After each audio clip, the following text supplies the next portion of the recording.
A famous explorer once said that the extraordinary is in what we do, not who we are.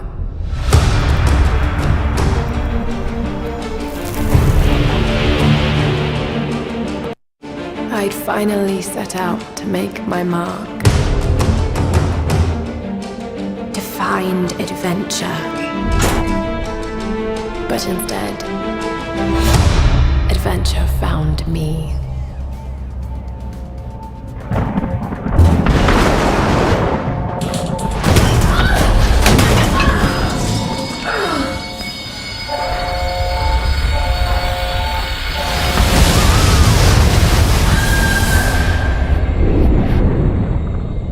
In our darkest moments, when life flashes before us, we find something that keeps us going.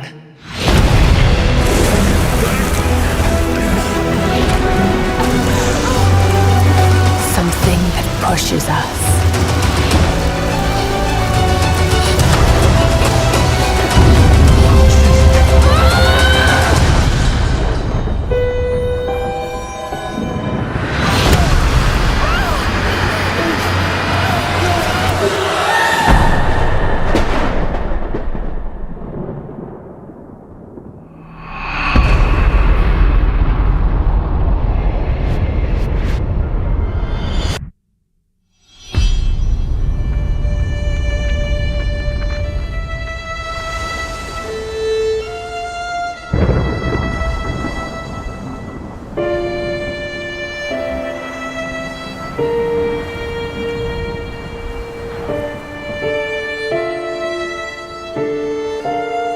When all seemed lost,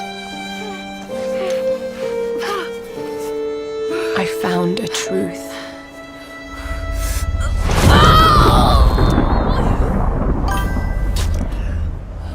And I knew what I must become.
Everybody, Zachary Levi here. Over the last few months, we've brought you exclusive behind-the-scenes looks at the final hours of development of Tomb Raider. You've seen Camilla recording her last few lines, Rihanna musing her last few words, and Jason completing the last few notes of the score. As those key pieces lock into place, it's time to reveal one of the last portions of the game, and a team that's been shrouded in secrecy for 2 years. We're here in the beautiful and freezing Montreal, Canada, to bring you the final hours of Tomb Raider multiplayer edition. These are the final hours of Tomb Raider. Welcome to yet another world-class studio in the Square Enix portfolio, Eidos Montreal, home of the multi-award-winning game Deus Ex. Locked away in one of the far corners of the studio is a team of experienced, passionate professionals who have been specially brought together to create the first ever multiplayer component to the Tomb Raider universe. Let's meet the team behind the vision, direction, and decisions, and hopefully get a chance to play a few rounds. we are at Eidos Montreal. Before we get into why we're here, Carl, you now have an amazing stash, my friend. What is the impetus behind this? As a studio, we've been participating in Movember. A good friend of mine, JJ Owens, works for Movember in LA. And we set up the gaming challenge, and we brought studios from all around the world together. I think so far we've raised somewhere in the region of $140,000, $150,000. Well done. Been a big success, although my wife doesn't necessarily always approve. She hates it? Oh, my wife wakes up in the morning. She says that she hates it. She secretly loves it. What were some of the factors that led to a multiplayer facet to this new Tomb Raider? When we started developing sort of our vision for reimagining Tomb Raider, on paper, it was all about single player. And as we started to build that world out, we had the island, we had the Solari and the scavengers. We started to realize that we had this canvas. Great warring factions, great landscapes. Yeah, we had all these really awesome places where it was all about traversal and single player. When we started looking at that, we thought, wow, well, what about multiplayer? Part of the genesis of that was Lara Croft and the Guardian of Light that kind of cracked open a door to lead you guys into the multiplayer into here at Eidos Montreal. Guardian of Light was a downloadable, a smaller scale project, and that allowed us to sort of take the risks that we wouldn't necessarily take on a full-blown project. Guardian of Light was our Pixar short. It's the idea that whilst you're building your big project, you're always thinking about that next thing, but also allowed us to be able to start understanding co-oping and networking. It was a game that actually brought Tomb Raider fans together for one of the very first times. You hear them in their ear and they were having fun. And as a result of that, that led to us thinking about multiplayer. Hopefully our single-player experience we're delivering is a very sort of single-player, solitary, immersive type of experience. But at the same time, we believed tomb raiding together with friends would be fun. Tomb raiding, I think that's the first time I've ever heard that term. I like that. It's fun. You know, axe climbing and zip lining and the traversal that we get in there and the traps. For me, it was very sad to have that catch-22 of it would be great to do this in multiplayer, but we just can't split our resources like that. And that's how Eidos Montreal came about. We had staffed up our team to develop a single player. Everybody was gelling together really well, and it wasn't something that we wanted to just bolt on. We always said if we were going to do it, we're going to do it right. If you could have a fan play the multiplayer for the first time, what do you want them saying? For me, they're kind of different moods. It's not like I do one or the other. It's kind of like sometimes I turn down the lights and just play that single player experience. And other times I want to just jump in and have fun and start killing fools. Joe Curry, producer of multiplayer on Tomb Raider. It's the first time Tomb Raider has ever incorporated multiplayer. Yeah. And you're in charge of that. Yeah. What's running through your mind when you get that call? Well, first off, exciting, right? I mean, we're all huge fans of Tomb Raider on the team. I mean, we grew up with Lara Croft. But when we spoke to Crystal, like, we want to do multiplayer, and we're thinking, how do you do that? It's always been Lara's story. You've been in charge of creating the first ever Lara Croft Tomb Raider. No pressure. Multiplayer. No pressure, Zach. Thank you. What are some of the main pillars that you brought over from the single player to the multiplayer to make those two worlds cohesive? The element that really stuck out was survival. The group surviving together. Right. But then traversal, the ability to go up and down and kind of everywhere in a level. The weapons, you know, the characters. What did you guys have to tweak in order to create an engaging multiplayer experience that wouldn't necessarily work with the pieces that were in play with the single player experience? One example is the bow. Especially in the reboot, it's so iconic that we had to make it work for multiplayer. You have a certain forgiveness when you play single player. Multiplayer, players expect snappiness. I shoot you, I expect you to go down, or you can just do what I do, which is take out the biggest gun and just run for them and shoot them out. The environment itself can be a threat. The Solari, you know, the guys that are on the island have had a chance to prepare traps. We've got things like an ammo box that looks like an ammo box, but it's really an explosive device. I need ammo, and it looks just like the regular ammo box, and then you're gonzo. We have a lightning rod. You'll get a lightning strike on the rod, and then you'll eliminate your enemy. First and foremost, we want to be humble. We want players to just have a really memorable experience. I had fun doing this. Do you remember when we set that trap? Moments that the players will come back to and talk about experiences that they've had for themselves, not necessarily the game offering them experiences. Absolutely. So, Joe, behind us we have the QA team, or the quality assurance team. They're a part of the development team. They can tell us what we need to fix and what's working and what's not. When do I get to game test? When do I get to get my hands on the game? Soon. We got a surprise for you first, Zach. So, when I was approached to host the final hours of Tomb Raider, essentially the biggest ask, not even ask, tell that I had was, I want to be in the game. I want to have a cameo, I want to have something. So guess what? Boom! Boom! I'm a playable character in the multiplayer Tomb Raider. How sick is that, Joe? You and your team are awesome. I can play with myself, virtually. Are we ready? Oh, that burns. You suck. Get those transmitters running. Radio transmitter activated. We're getting off this damn island? We send this thing. Beautiful. I would like to try and kick your butt as me in this map right now. Should we try it? All right. Bring it. Let's do it. It's happening right now. Oh, nice! Was that one of my traps? That was one of your traps. These booby traps are really fun. I mean, they're really, really fun. Yeah! Don't worry about it. Just because you made the game and I beat him. As you can see from the people and passion here at Eidos Montreal, this isn't just some add-on. They're devoting themselves to making this an experience in keeping with the feeling of single player. Familiar, yet different. Coming up in the final 2 episodes of our series, we go back to the home of Lara Croft. They're taking Tomb Raider to the finish line, and we'll be there for it.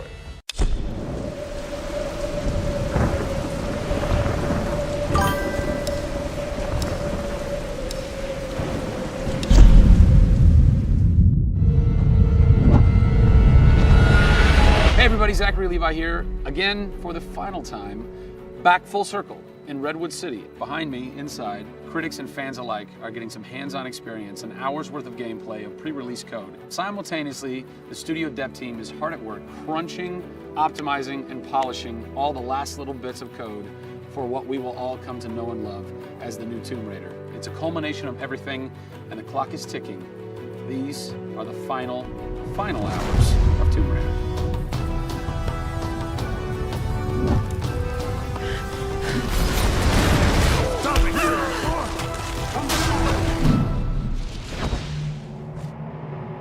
Tonight we have a large audience coming in. We decided that rather than going to one of our partners and just doing a live stream, we decided you come to us. Yeah. We have a big area in the studio and let's open it up. Have you ever done anything like this before? No, we've never done it because right now we've got black curtains up around a specific area of the studio, which is our next big thing.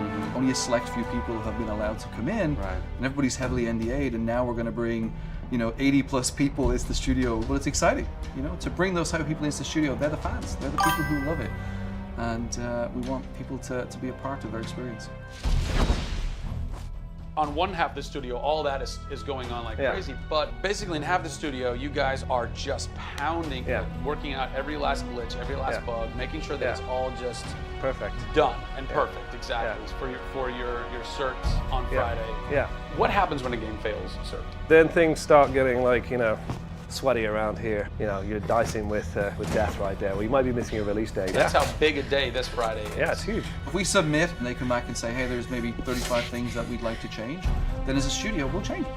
We'll improve them. Or there's small things that they say, hey, this experience might be better if you just fix this little thing. Then of course the team are literally sitting there waiting for that to happen. And there has been games I've worked on where we've submitted and within 24 hours it would get kicked back and they'd say, hey, yeah, you guys are crazy, you shouldn't have submitted it. So there are 80 people in the office right now. You're 4.5 days away from delivering this thing. And they're strewn about. What are they all doing? So we have guys working out of very prioritized hit lists, right? So we say, okay, this is the most egregious thing that we've noticed lately. We'd like for you to focus in on it. What are you guys debugging here?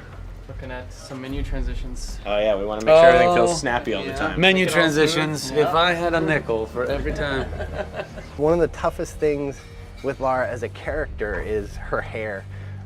You try to simulate hair in a video game, and it's not always exactly the way it would be in real life. But that's something that's, I think the fans really point that out, and they want Lara to look as good and as believable as possible. So even in the home stretches, we're trying to sweeten it and make you believe it.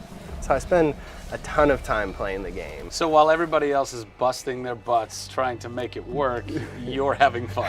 That's basically what you're saying. There's about 80 people that are all still busily working in this last week before the game goes to cert. Absolutely. One of those groups is called the what group? The OMS group. And what does OMS stand for? OMS is an acronym for Oh My Shit. And what does that mean exactly? When you're into the high octane moment, the only response that we were challenging the team that it could come back with was, I would exclaim, "Oh my shit, that's awesome!" Right? Right. Like, I couldn't even cuss properly. It could have been the OMHG, the "Oh my holy God" team. Yeah. But "Oh my shit," oh my I think shit, it is resonated. sufficient. So many companies focus on the explosions, and we love explosions. I mean, there's plenty of them in the game. But it's also about sometimes that implosion moment, that time where you actually feel like you're part of that. Yeah. We have an early example in the scavenger den, very early in the game, where the camera is about 6 inches from the back of her head as she's in this claustrophobic moment as the ceiling gets lower and lower and the water gets higher and higher and the torch, you're worried, is it gonna go out? And as you suck in for that moment, if it's resonating with people, as we've seen it resonate here, you actually watch people who are claustrophobic kind of lean back in their chair a little and kind of react, and that's exactly what an OMS team is about.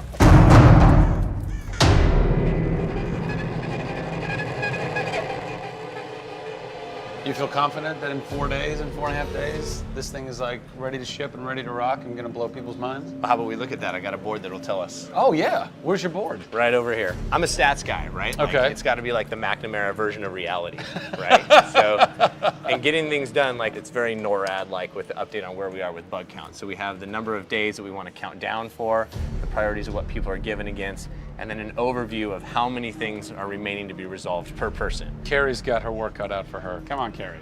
Yeah. Ultimately, we have to figure out how do we hit the quality on a predictable timeline. So right now, we're trending towards being able to hit that in 12 days. But you need to deliver in 4.5. Correct. So what does that mean? I need to go right now. Where's your head at right now, knowing that in 4 days, Yeah. it's got to be completely done? I'm super critical of what we do. You know, you tend to be perfectionists. I'm absolutely that way. It's more like, this is leaving now. Yeah. You're done working on it because time's up. Yeah. And you're like, But there could be one more thing I could do. It's a weird feeling because it's been part of our lives for a very long time. How long have you been on it? Definitely 4 years. Yeah, like 4 years. years. Yeah, 4 years. That's insane. I know. I was young. Yeah. Fresh face. I was young then. Yes. No bags, no I had grey a hair. soul. Yeah.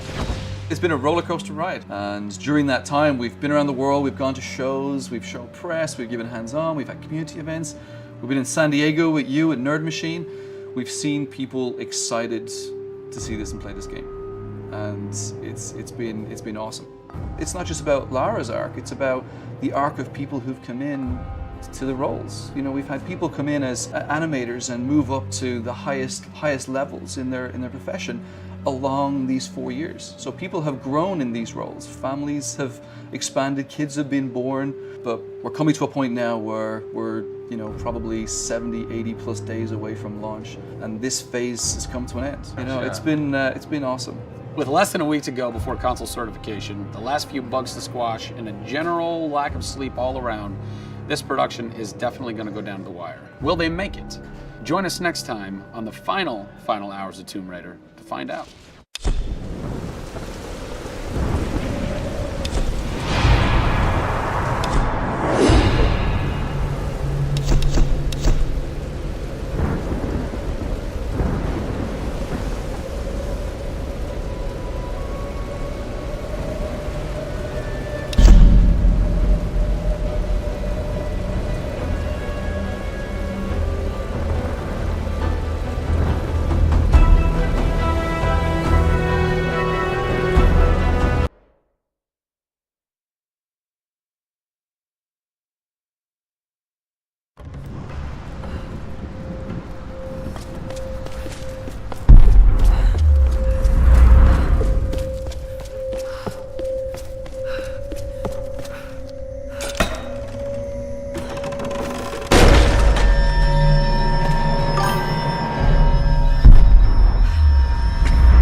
similar artifacts from the banned giant site in Thailand.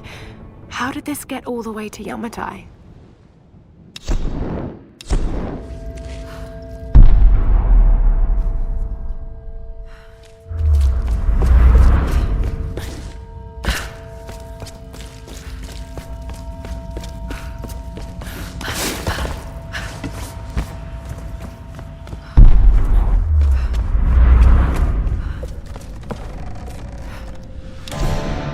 We never had a chance. They were waiting for us, hundreds of them. We never even made it to the sacred chamber. From the beginning, we were doomed. And now, I wait for my ancestors to take me. I can hear them. The Oni are killing my brothers, eating them, consuming their souls. So much death. I'm that last one. What is my fate? Will I become one of them? Ancestors, hear me. Please, take me away from this, before the Oni come for me. Please, take me to the afterlife. Let me die in peace.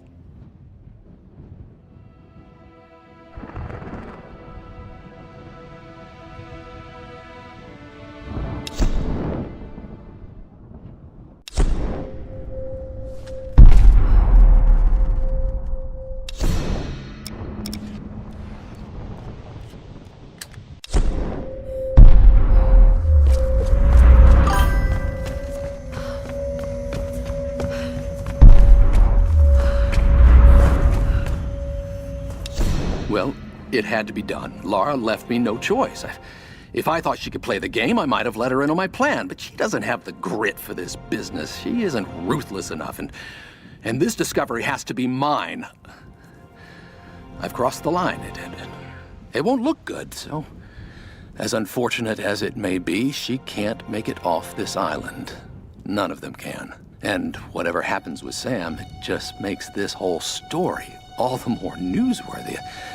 I don't think Matthias or his Solari can be reasoned with, so I'll need to slip away as soon as this ritual is completed. I'll make the perfect sole survivor, returning with the authorities, the cameras, and an appropriately convincing expression of sorrow.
this jump.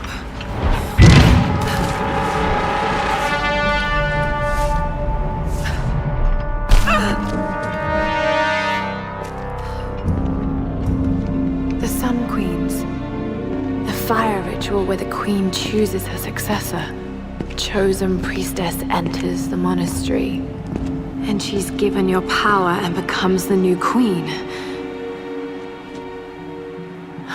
Wait a minute. Many have given up their souls willingly for this gift. Now the first and last queen lives a half-life, a soul in a decaying body. Vessels. It's not transferring power, it's transferring a soul. All these queens, they're all you, Himiko. First and last. Oh God. And now you want Sam. Well, you're not getting her. Sam, a vessel for the Queen's soul. I've got to stop this madness.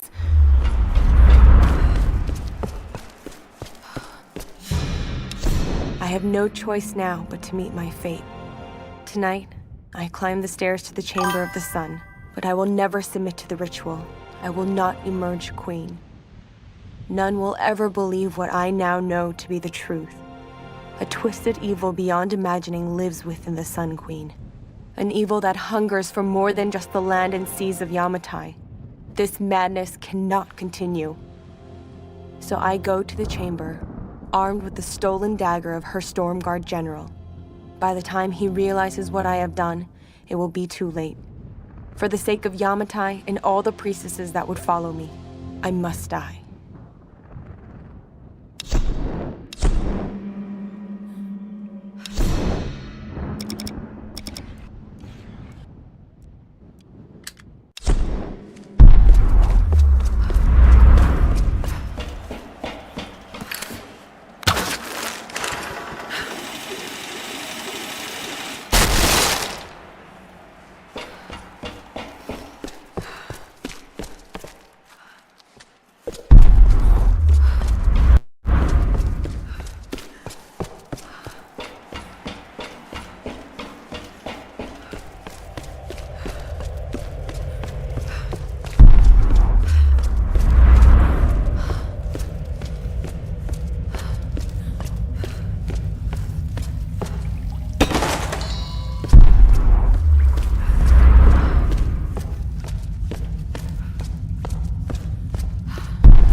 A porcelain vase, probably early Edo period.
that you're the hero, Lara. Everything I've done, I did to survive. How many lives have you taken to do the same? There are no heroes here. Only survivors. Himiko's dangerous, Matthias. She's angry, she's vengeful, and she has real power. A mere mortal for a queen? A good trade for our freedom, I'd say.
Lara, watch out! Those bastards are heading your way. We did everything we could to slow them down. Thanks, Reyes. Get to the boat. If I'm not back... We're not leaving without you. We'll be waiting.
you the vessel. Pour forth and return to this mortal toil. Pour forth and be reborn. Pour forth and awaken.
safe now. It's okay. It's okay. You saved me. I knew you would. I made you a promise. Let's get you home.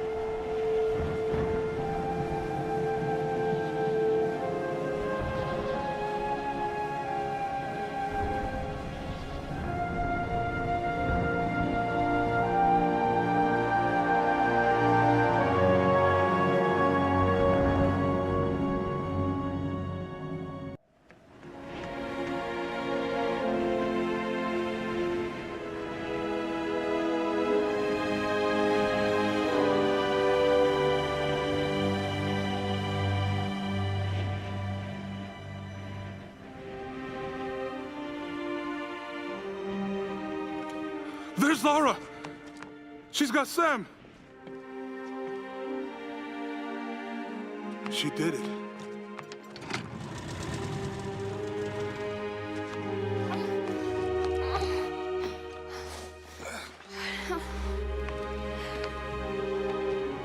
I think she's going to be okay. What happened up there? It's over. We can go now. All right, let's get the hell out of here.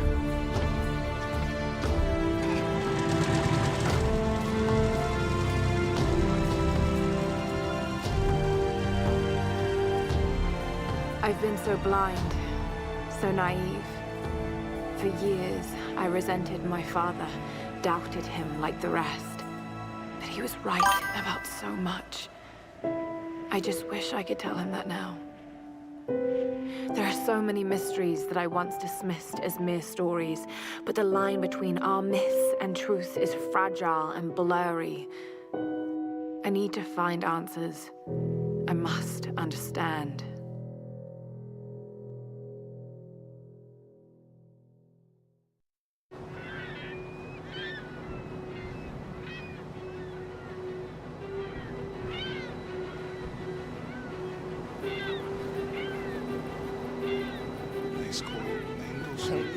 Making me waffles before her ballet class. Need anything? Don't really know what happened to you on that island. Judging from those wounds and that look in your eyes, I'm guessing I don't want to know.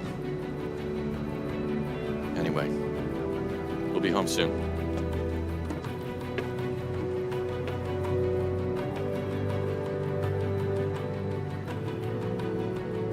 I'm not going home.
Over the last few months, we've followed the very talented Tomb Raider team through some of the most ambitious and innovative game development the industry has ever seen. In the next few days, they submit the final code for certification. If they pass, game ships on time and everyone gets some much-deserved sleep. If they fail, well, let's not talk about that. I'm Zachary Levi, and these are the final hours of Tomb Raider.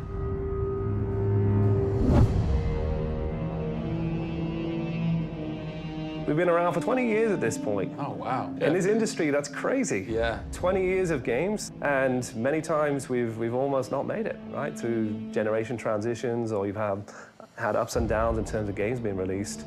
And for us to still be here, making games and being competitive, it's amazing.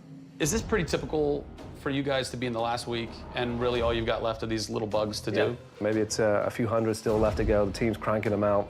You know, you're play testing it a lot. You're getting QA, quality assurance, to make sure it's clean. You know, stuff's coming in still, as in like, hey, this crazy thing happened here. And simultaneously, IDOS Montreal is doing what you're doing, just with the multiplayer at the same time, because the multiplayer and the single player are being delivered at the same time. So it's a on big team. Friday. Everybody's got to come together at the same time, at the same moment, and put pencils down and say they're done. Pencils down. Done. See. We're submitting in 4 days. Let me tell you now, we've had to move Brian Horton. He was art director. He moved over to my department in Brand about a month ago. There was a morning that he woke up and they went, "You've created a beautiful world.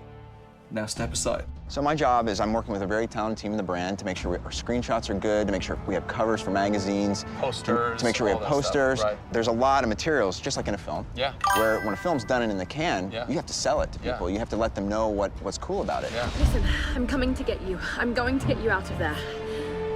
I promise, Sam. What's been great about this over the course of the entire process, you traveling around with us, is that we've been able to bring you the final hours of each of the pieces. Yeah. We've spent probably the last 6 months watching how the music's come to an end and the voice acting has to be done. So each of our episodes up until now has really shown a side of the final hours of that particular person's role in the game. And now everything's come to a head where we're submitting the game this week. The guys are tirelessly working. You know, the guys have literally, at some cases, slept in the studio. Okay, so launch day, let's say you were at March 5th now. Where are you? What are you doing? I'm probably in bed trying to get 12 hours sleep. Because more than likely I would have been at some midnight opening the night before up till very late celebrating. So I'm probably at this time of the day, I'm probably in bed. I think a lot of us won't even know what to do with ourselves. You get so heads down in something, and it's been a part of our lives for years now. And you sort of get to that point where waking up in the morning, you're thinking about the game, and going to bed at night, you're thinking about the game. I'll try to sneak a little time here over the holidays, but then, you know, wait till the dust settles and we really get this in the hands of the consumers before I can really relax, I think. Even though I've played the game so many times, I cannot wait to take the cellophane off that game. Yeah. Pop it in. It's the ritual. retail. Yeah. It's the retail copy. Yeah. And there's something special about that printed disc, putting it into the system, and you're like, this is the same game that I worked on for 3 years plus. And everyone else can have the same experience that I'm going to have right now. Yeah.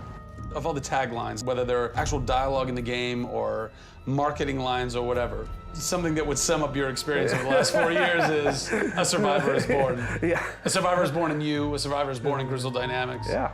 We just wanted to be known as doing top-tier work. There's games I look at and say, I wish I worked on that game. Yeah. Right? Yeah. And I wanted Crystal to be that. And I think that with this one, we're going to do it. Yeah, anybody can make an explosion look beautiful and make a world look phenomenal, but we now move into a period of time where it's about having a connection with something which is much deeper than just saying, I have a controller in my hand and I'm guiding a character around and fighting or solving puzzles. There's a depth in the story that we're trying to tell, which hopefully for us is going to be able to set that structure for the future. Hopefully we've taken the risk and we've been shouting so loud about this that we're actually carving what should be done.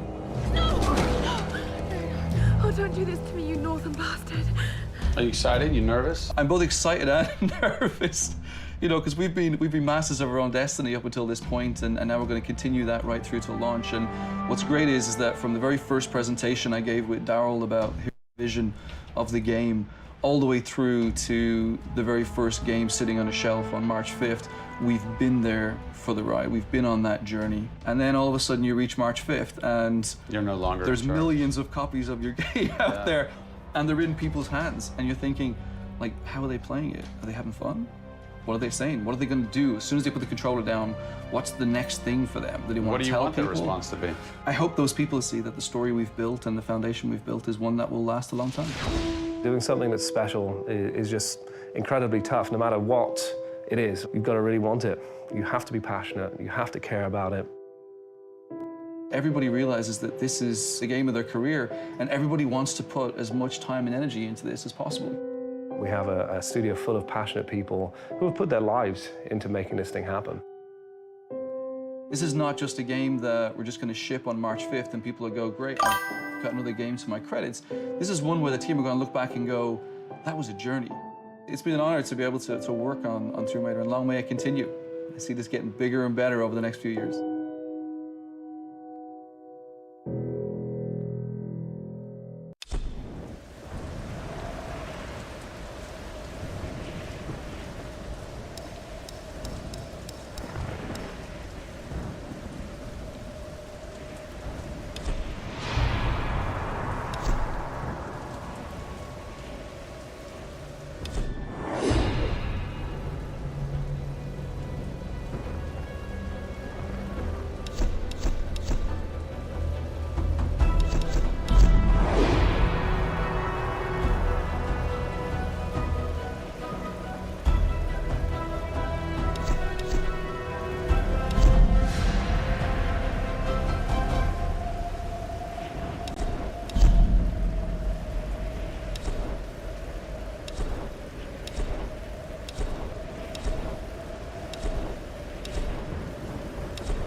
We need to fight back, or else we're never going home.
Need to find the medical supplies for the wounded.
Watch my back!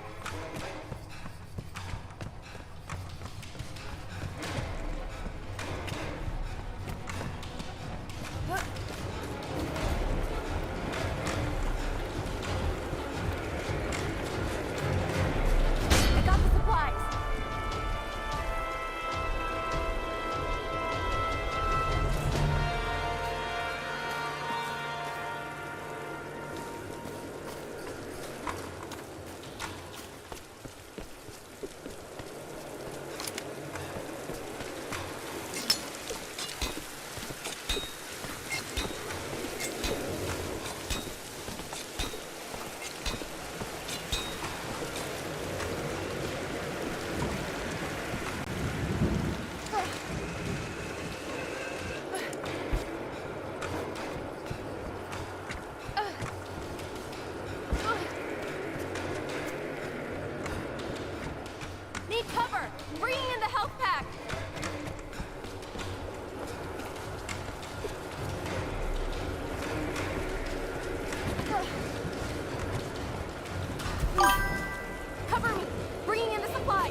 One more pack.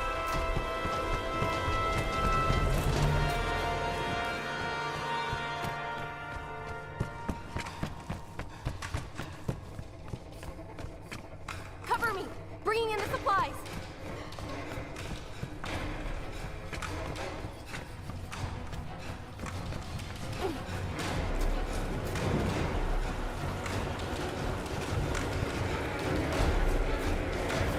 Got the help.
a gun buy, used by samurai to relay orders to their soldiers in battle. Pretty solid. Must be made of stained cypress.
box of ruins.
Gameplay é gameplay variada e estamos Fala galera, sejam muito bem-vindos ao WMPlay. É gameplay variada e estamos ao vivo em todas as plataformas. Não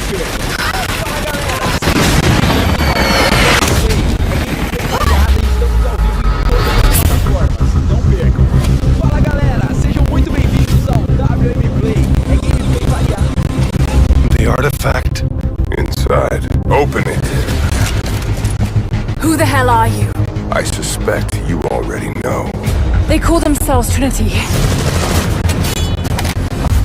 If it's real, it would change everything. I led them to it. We've got to find it first. Get down!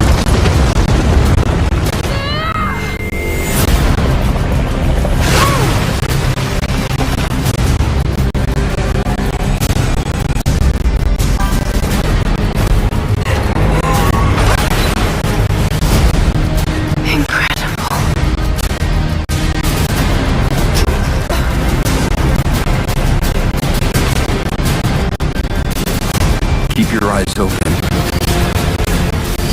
Flush around!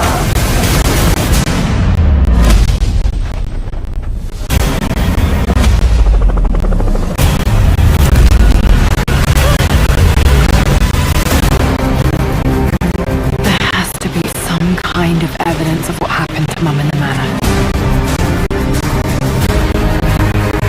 This manor is cursed!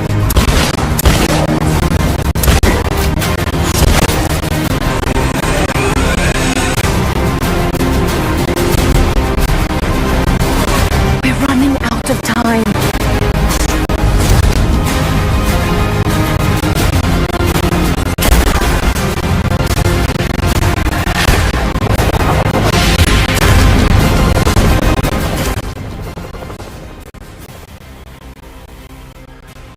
Come, your father awaits you. Not real.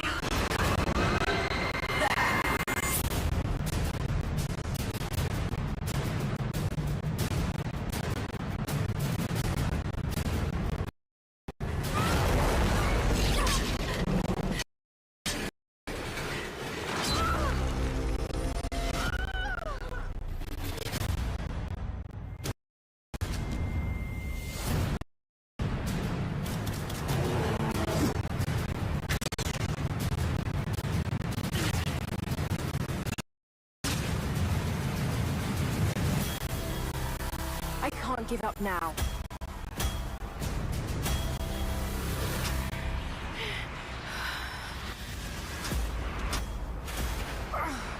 You know there's more out there.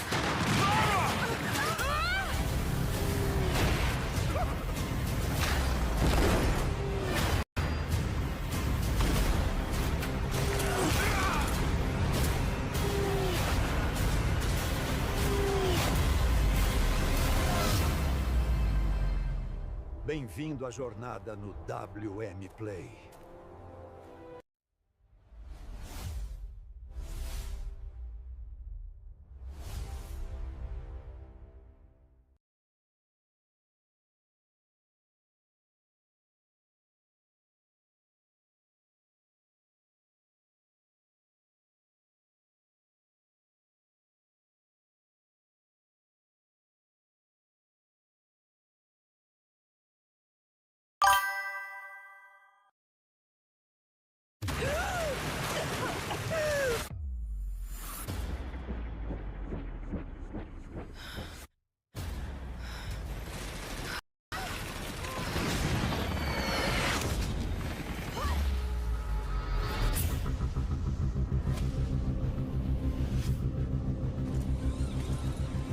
The artifact inside. Open it.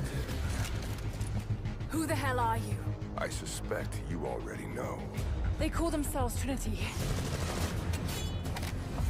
If it's real, it would change everything. I led them to it. We've got to find it first. Get down!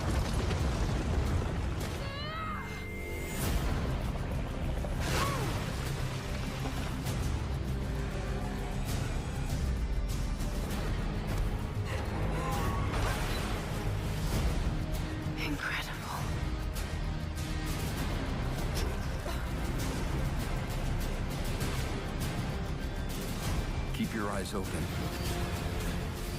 Flush around!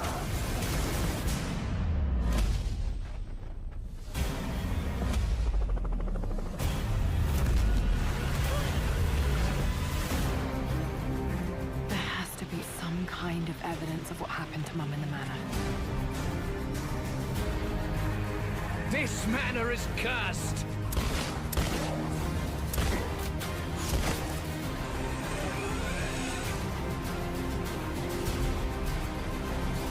We're running out of time.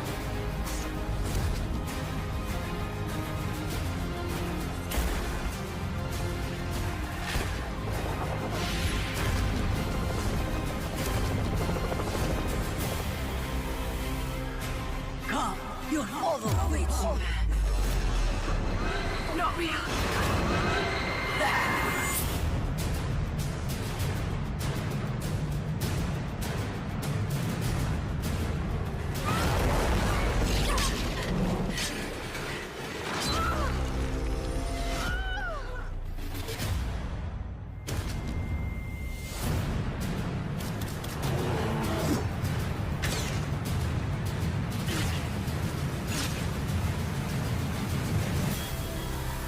I can't give up now.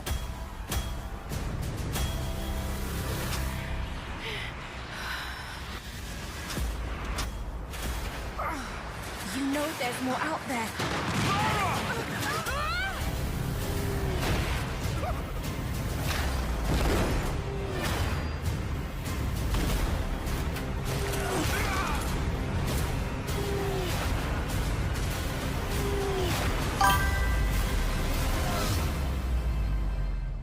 Bem-vindo à jornada no WMPlay.